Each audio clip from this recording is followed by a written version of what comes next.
last class of 7th standard syllabus in social science, we have learned that is about the Vijayanagara Empire, the Sangama dynasty.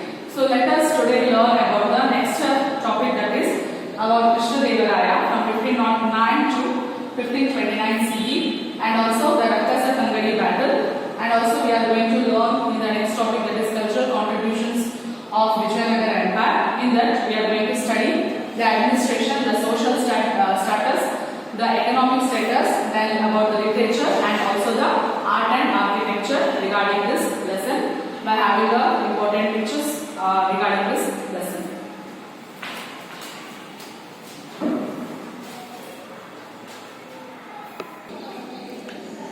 Vijayanagara Empire. Now let us go to the Krishnadevaraya 1509 to 1529 CE. He was a famous and greatest king among other Vijayanagara kings. At the beginning years of his rule, he had to face many revolts. Robert Sewell stated that Krishnadevaraya was an uncommonly brave king, intelligent soldier and diplomatic expert. He defeated his enemies and extended his empire in South India. He seized Shivanasamudra fort from Uttara Meruru chief Gangaraja in 1510 CE. Later, he won Raichur fort. He supported Portuguese to capture Goa from Bijapur. In 1513 CE, he won Udayagiri fort. Then in 1518 CE, he captured Cuttack, the capital of Gajapati Prataparudra, a Kalinga king, by defeating him and married his daughter Jaganmohini. In 1522 CE, he recaptured Raichur from the king Adil Shah, king of Adil Shah. Ismail Adil Khan. Later he captured Kalburgi. Bidar forts, he got released the son of king who was imprisoned by Bahmani prime minister and restored him to power in Bidar. For this he got the title Yavana Rajya Pratishtapanacharya. Vijayanagara kingdom expanded in all four directions. At the time of his death in 1529 CE, Domingo Paez, who visited his kingdom, stated Krishnadevaraya was a soft-spoken person with a strong body in his book. Rakasa Tangadi battle.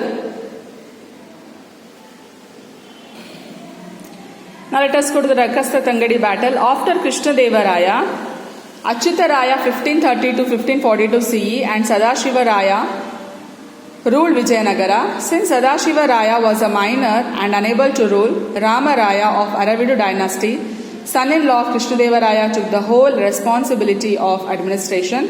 His diplomacy expanded Vijayanagara kingdom and made it rich.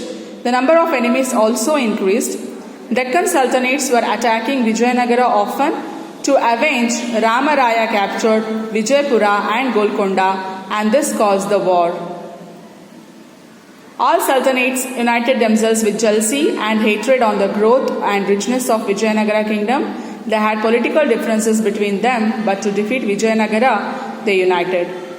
On 23rd of January of 1565 CE, the Rakasa Tangadi was began between the united army of sultans and the army of Vijayanagara on the banks of river Krishna, and Ramaraya died in the war.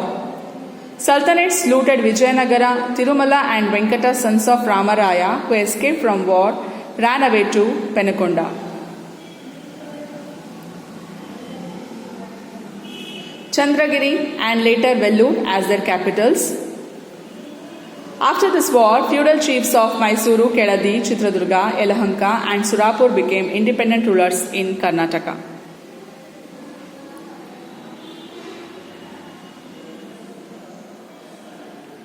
Now let us go to the cultural contributions of Vijayanagara Empire. If you take the administration, Vijayanagara Empire had strong central administration and it adopted decentralized administrative system. In the administration, there were many ministers to assist the king and leaders of local provinces for the administration purpose. Kingdom was divided into provinces. Province into regions, regions into cities, and cities into village groups.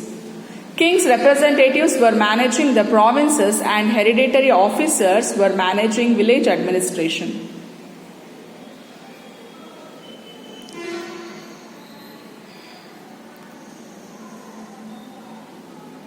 The king was the supreme judiciary. Regional officers were dispensing justice in provinces. 1/6 of land revenue was collected.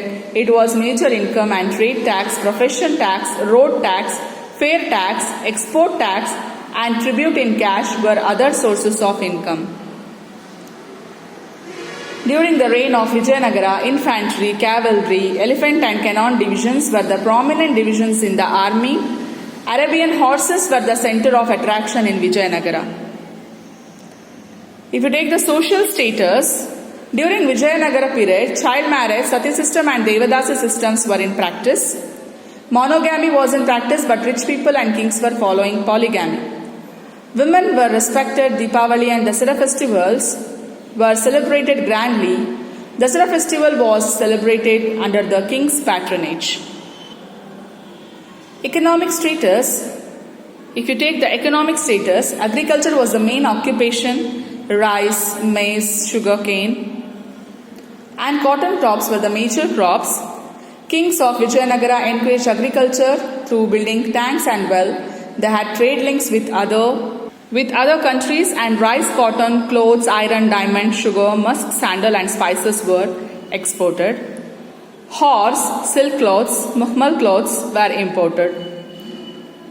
If you take the literature, during the reign of Vijayanagara, literature of Sanskrit, Telugu and Kannada literature developed immensely.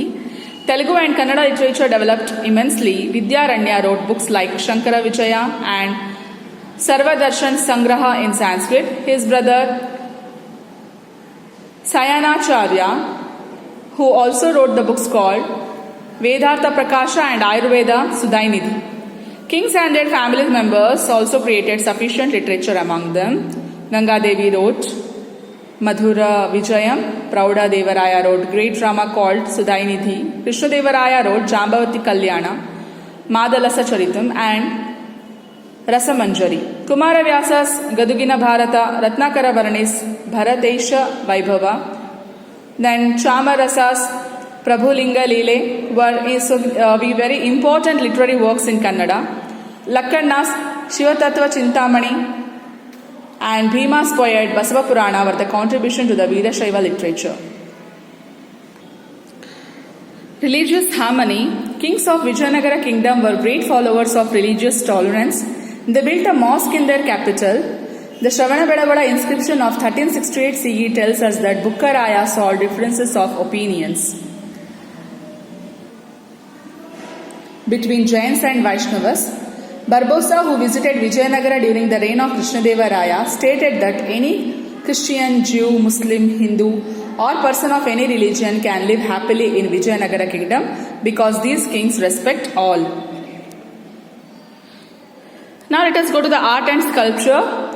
Great historian Percy Brown, on observing the temples, monuments and sculptural statues, stated that art and sculpture of Vijayanagara was the evolutionary form of Dravidian style. The temples of that period were built with strong granite rocks. Kalyana Mandapa of Virupaksha temple in Hampi, Hazara Ramaswamy temple, Vittala Swami temple, Krishna Swami temple, Kamala Mahal, Sringeri's Vidyashankar temple are some important temples were built during their rule. Very spacious enclosures, high tower, very wide marriage halls, meeting halls, spring pavilions were the features of temples of Vijayanagara period. Kalahasti, Sri Shaila, Tirupati, Chidambaram, Srirangam, Kumbakonam, Kanchi and in other places, art and sculpture of Vijayanagara can be found. Lepakshi temple, which was called as Shaiva's Ajanta, has sketches of Shiva Purana of Vijayanagara period on the roof of the Virupaksha temple's marriage hall. Scenes of Dashavatara and Girija Kalyana were carved. Stone chariot idols of Narasimha and Ganapati illustrate the monolith stone sculpture of the Vijayanagara reign. Dakshinadi music, which is introduced now as Carnatic music, had reached even common people then. Purandara Dasa and Kanakadasa contributed a lot to this field. So these are the very important points regarding this lesson, Vijayanagara Empire, dear children. Yesterday we have learnt about the Sangama dynasty. Today we have learnt about Krishnadevaraya and Rakasa Tangadi battle, as well as the cultural contribution of Vijayanagara Empire, administration, then social status, economic status, literature, art and sculpture. Thank you for watching this video. Please go through it.